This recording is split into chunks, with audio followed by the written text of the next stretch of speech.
जी नमस्कार, मैं जीके वर्मा नवजागरण जीके जी चैनल में आप सबों को स्वागत है। आज जो मैं वीडियो लाया हूँ ये भारत के उन राज्यों की बात करेंगे जो नए स्तर पर गठन किए गए। भारत की स्वतंत्रता के पहले और स्वतंत्रता के बाद जिन जिन राज्यों का गठन हुआ मैं उसकी चर्चा करूँगा। आज अगर हम याद रखेंगे तो पूरे भारत में 28 राज्य हैं, 28 राज्य और 9 केंद्र शासित प्रदेश। 28 राज्य केंद्र शासित प्रदेश है। ये अक्टूबर 2019 से भारत में 28 राज्य और 9 केंद्र शासित प्रदेश का गठन हुआ। कहते हैं ये 28 राज्य बना और केंद्र शासित प्रदेश, इसके लिए एक समय लगा। कहा जाता है कि भारत में राज्य पुनर्गठन अधिनियम जो बनाया गया, राज्य पुनर्गठन अधिनियम जो बना, अधिनियम कब बना? जुलाई 1956 ईस्वी। जुलाई 1956 ईस्वी भारत में राज्य पुनर्गठन अधिनियम बना। आपको याद रखना होगा। कहते हैं उस समय राज्य पुनर्गठन अधिनियम जो बना था, उस समय भारत में 14 राज्य थे और 6 केंद्र शासित प्रदेश थे। 6 केंद्र शासित प्रदेश थे। 14 राज्य, 6 केंद्र शासित प्रदेश। कब की बात है? जुलाई 1956 ईस्वी में। कहते हैं जब देश स्वतंत्र हुआ, आपको मालूम होगा देश स्वतंत्र 1947 में हुआ। 15 अगस्त 1947 में हमारा देश स्वतंत्र हुआ। उस समय भारत में राज्य थे, ठीक है, लेकिन उसके बाद भाषा के आधार पर, प्रशासनिक क्षेत्र के आधार पर भी कई राज्य का गठन हुआ। अब एक चीज आपको ये याद रखना होगा कि हमारा एक देश है, भारत एक इंडिया एक देश है। एक होता है केंद्र स्तर और राज्य स्तर। अब आपको ये भी मालूम होगा कि केंद्र स्तर तो पूरे इंडिया को चलाता है, राज्य स्तर जो होती है वो राज्य के सीमा क्षेत्र का अधीन होती है। वहाँ का प्रशासन, वहाँ का जो है ना क्षेत्र चला जाता है। कहाँ? जिस राज्य के प्रशासन, जिस राज्य के सरकार, वो दूसरे राज्य के सरकारों को या दूसरे राज्य के नागरिकों को अपना हस्तक्षेप नहीं कर सकता। उसकी अपनी सीमा है और अपनी सीमा में ही अपने नियमित रूप से, मैंने बताया था, अनुसूची बताया था, वो कानून भी ला सकता है राज्य अधिनियम के तहत और अपने जनता को सुख सुविधा नागरिकता के आधार पर उसे बेसिक भी देता है। लेकिन केंद्र पूरे देश पर अधिकार होती है और केंद्र का ही अधिकार है कोई नए राज्य का निर्माण करना, नए राज्य के नामों परिवर्तन करना, केंद्र शासित प्रदेश को गठन करना या किसी एक राज्य को अलग कर 2 राज्यों को निर्माण करना। ये सभी संसद की अपनी भूमिका है, संसद अपनी कार्य करती है। कहते हैं राज्य पुनर्गठन अधिनियम जो बनाए गए थे वो जुलाई 1956 ईस्वी में, उस समय उसके अध्यक्ष जो बनाए गए थे, अध्यक्ष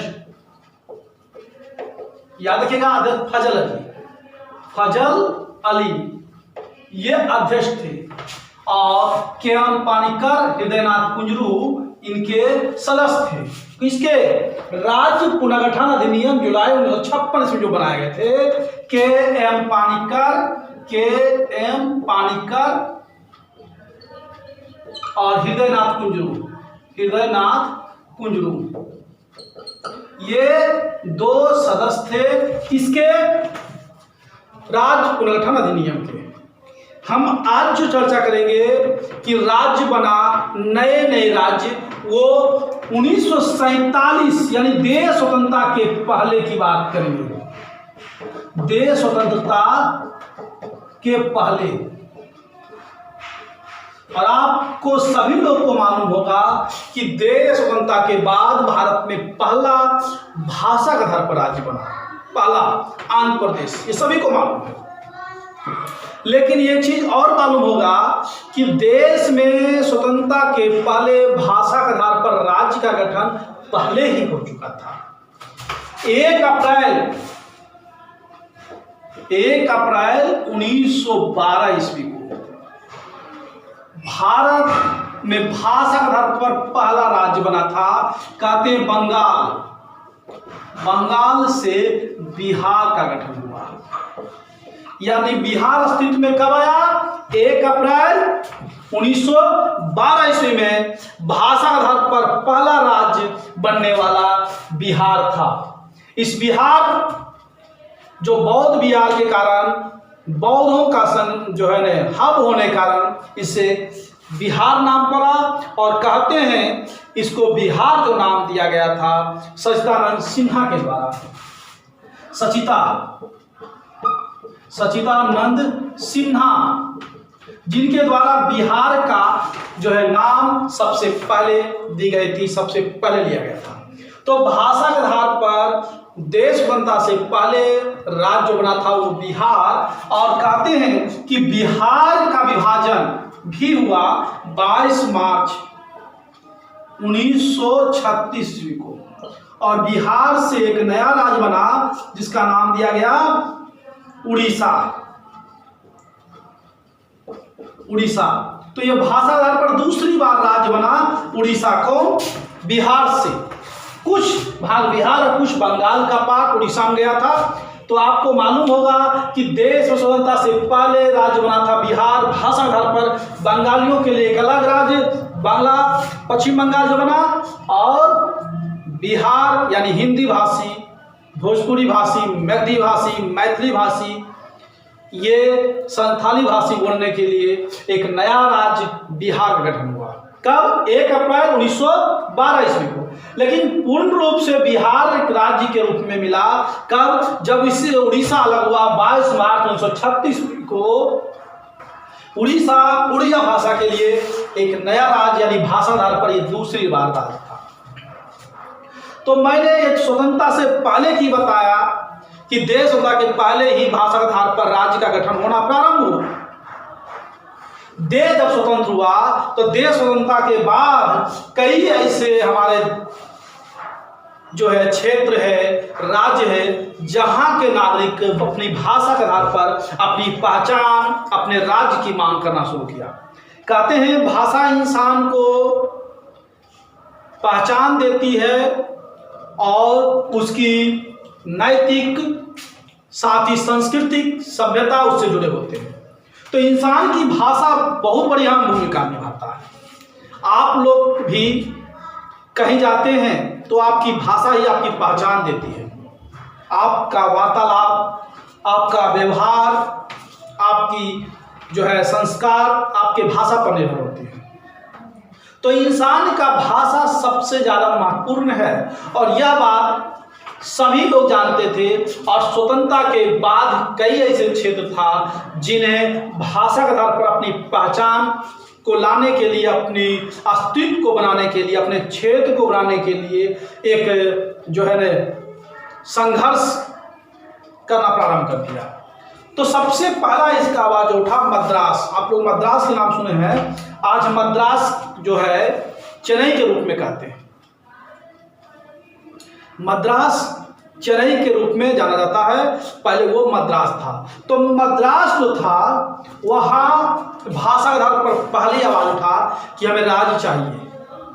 और एक दल बन गया, एक वहाँ का समुदाय बन गया कि भाषा के आधार पर राज्य होना चाहिए, हमारी अपनी पहचान है। तेलुगु और तमिल भाषियों के लिए, ये दोनों भाषाओं के लिए आपस में विवाद होती थी और जिस कारण एक राज्य की मांग हुई।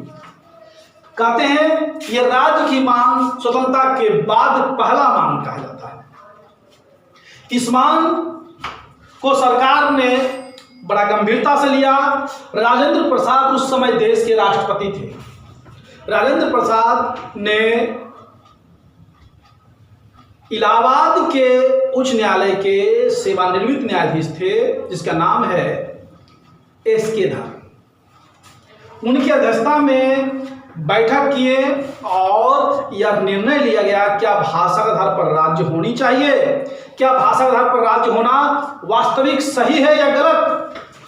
तो धर समिति यानी जो एस के धर थे, जो इलाहाबाद के उच्च न्यायालय के सेवानिवृत्त न्यायाधीश थे, उनके अनुसार ये कहा गया कि भाषा के आधार पर किसी भी राज्य का गठन करना ये संविधान का विरुद्ध होगी, ये स्वच्छ और समानता का भी विरुद्ध होगा, राष्ट्र का अहित होगी, इसलिए भाषा आधार पर राज्य नहीं होना चाहिए।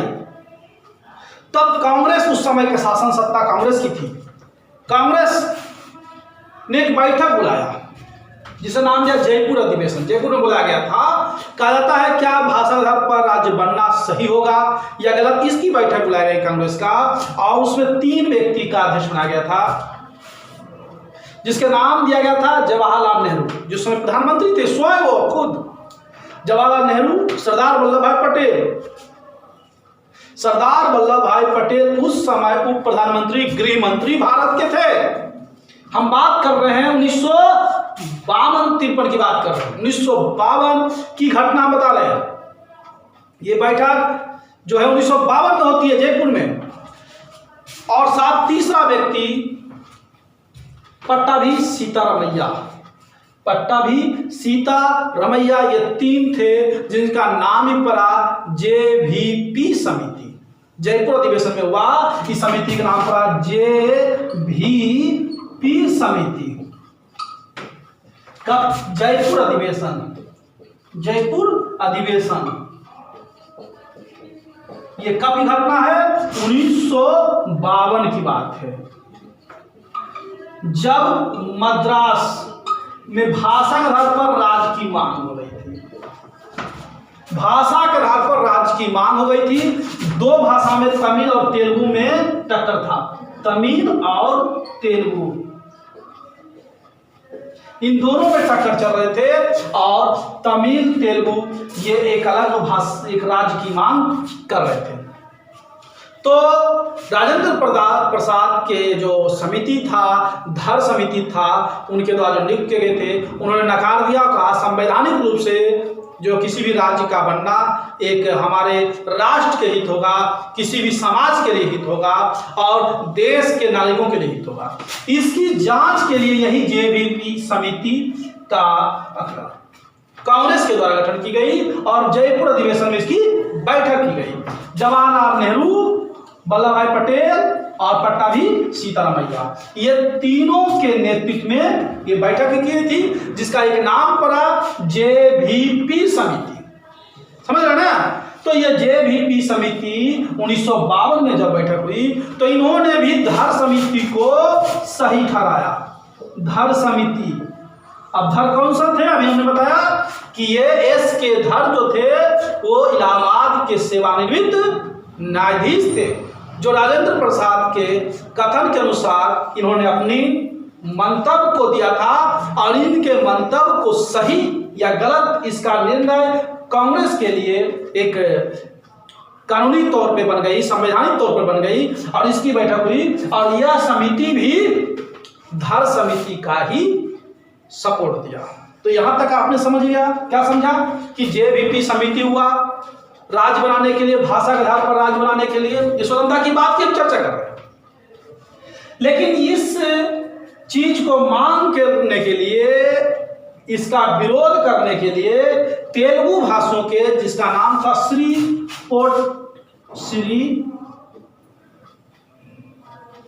पोटी रामलल्लू, श्री पोटी रामलल्लू के नाम से एक उस समय उस दल के, उस समाज के एक व्यक्ति थे जिन्होंने लगातार अनशन किया। कहते 58 दिन तक अनशन पर रहा, 58 दिनों तक इन्होंने अनशन पर रहा और तेलुगु वासियों के लिए, तेलुगु भाषाओं वालों के लिए एक राज्य की मांग जबरदस्त कर दी। और लास्ट में इस पोटी श्री रामलल्लू को मृत्यु हो जाती है 15 दिसंबर को, 15 दिसंबर 1952 ईस्वी को।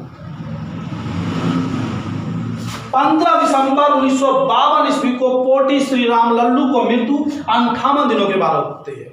इसको आपको ध्यान देना होगा, कई एग्जाम में आपको पूछ चुका है और आने वाला समय में भी पूछेगा। इसलिए जो भी वीडियो को देख रहे हैं आप थोड़ा ध्यान दीजिएगा, समझिएगा। मैं कोशिश करूंगा नहीं पढ़ने वाले के लिए भी यह चैप्टर आपको याद रहेगा, इससे जुड़े हुए क्वेश्चन आपको याद रहेगा। ठीक है, थोड़ा सा ध्यान देना होगा आपको। तो पोटी श्री राम लल्लू की मृत्यु कब हुई? 15 दिसंबर 1952 ईस्वी में। इसकी मृत्यु के पश्चात इस समुदाय वर्ग में, तेलुगु समुदाय वर्ग में एक अराजकता फैल गया, अनुशासन विहीन होना शुरू हो गया, आंदोलन करना शुरू कर दिया और इस विरोध को सरकार, केंद्र सरकार आनन फानन में लगा कि इनका राज्य होना बहुत जरूरी है, अन्यथा देश की अर्थव्यवस्था पर भी इसका हानि पहुंचेगा, समाज पर हानि पहुंचेगा। इसलिए आनन फानन में केंद्र सरकार ने भाषा के आधार पर पहले राज्य की घोषणा कर दी गई और वो राज्य कौन था? आंध्र प्रदेश। आंध्र प्रदेश याद रखिएगा, ये आंध्र प्रदेश पहला भाषा के आधार पर राज्य बना। किससे कटकर? मद्रास से कटकर। और एक नया राज्य बना आंध्र प्रदेश, दूसरा तमिलनाडु। कब बना इसकी भी आपको ध्यान देना होगा। ये जो बना 1 अक्टूबर 1953 ईस्वी को ये भाषा के आधार पर बनने वाला पहला राज्य देश स्वतंत्रता के पहले की बात है। देश स्वतंत्रता की बात की, सॉरी, देश स्वतंत्रता की बात की बात है। देश स्वतंत्रता के पहले मैंने बता दिया था कि बिहार और उड़ीसा 2 राज्य का जो गठन हुआ वह भी भाषा के आधार पर ही गठन हुआ था। यानी जिस समय भारत पर अंग्रेज का शासन सत्ता था उसी समय बिहार और उड़ीसा अस्तित्व में आया था। लेकिन जब भारत में कांग्रेस की सरकार थी, भारत स्वतंत्र था, भारत की एक अपनी सरकार थी, उस समय भाषा के आधार पर पहला राज्य जो बना वो आंध्र प्रदेश 1 अक्टूबर 1953 ईस्वी में। किसके विरोध पर? तेलुगु भाषियों के विरोध पर, पोटी श्री राम लल्लू के मृत्यु हो जाने के कारण। कहते हैं इस समय आनन फानन में इसकी राजधानी जो बनाई गई थी, राजधानी कहां? तो कर्नूल। आनन फानन में पहली इसकी प्रारंभिक राजधानी कर्नूल, बाद में इसे हैदराबाद ले गई थी। इसके बाद राज्य पुनर्गठन अधिनियम का गठन हुआ। कब? जुलाई, यानी 22 जुलाई कहीं कहीं आता है, जुलाई 1956 ईस्वी में, जिसके अध्यक्ष फजल अली बनाए गए थे अध्यक्ष, और के पानीकर एवं हृदयनाथ कुंजरू। बात कर रहे हैं कि राज्य पुनर्गठन अधिनियम का जो बनना, ये सरदार वल्लभ भाई पटेल के सहयोग से, इनके सलाह से, इनके योगदान से भारत में राज्य पुनर्गठन अधिनियम का गठन हुआ। तो ये राज्य पुनर्गठन अधिनियम जिस समय गठन हुआ था उससे पहले हमारा देश में राज्य, पहला राज्य आंध्र प्रदेश बन चुका था और उस समय तक में 14 राज्य, 6 केंद्र शासित प्रदेश हो चुके थे। अब हम बात करेंगे कि आंध्र प्रदेश के बाद दूसरी बार भाषा के आधार पर राज्य का गठन हुआ। आंध्र प्रदेश के बाद दूसरी बार जो भाषा के आधार पर जो राज्यों का गठन हुआ, हम उसकी चर्चा करेंगे और इसकी चर्चा हम अगले वीडियो में करेंगे। और जब जितनी भी, यानी टोटल 28 राज्य है, 14 राज्य के बाद जो 14 राज्य हम बनेंगे वो अगले वीडियो में पूरा करूंगा, 1 से लेकर 100 तक, क्योंकि ये वीडियो मैं समझाना था पूर्ण रूप से, इसलिए मैंने इसको आपको बताया। और यह वीडियो आप लोग को अच्छा लगता हो तो आप लाइक करें, शेयर करें, जिससे होगा कि हम भी आपके साथ जो है जुड़ा रहें, लगातार वीडियो देते रहें। देखते हैं बहुत दिन के बाद हम वीडियो दिया, इसलिए क्योंकि वीडियो में थोड़ी सी अगर लाइक आती है तो पढ़ाने की जज्बा हमारे अंदर भी बढ़ता है। हम आप लोगों के लिए मेहनत करते हैं, थोड़ा आप भी कुछ तो करें। और रही बात जो है ना प्रॉब्लम की, तो आप बात करें, कमेंट करें, मैं जो आप मांगिएगा वो वीडियो मैं आप लोग को दूंगा। तो अगले बार मैं अगला वीडियो जो दूंगा इसके बाद, यानी आंध्र प्रदेश के बाद जो राज्य का गठन हुआ, मैं उसकी चर्चा करूंगा। तो वीडियो मैं यहीं समाप्त करता हूं। धन्यवाद। जय हिंद, जय भारत।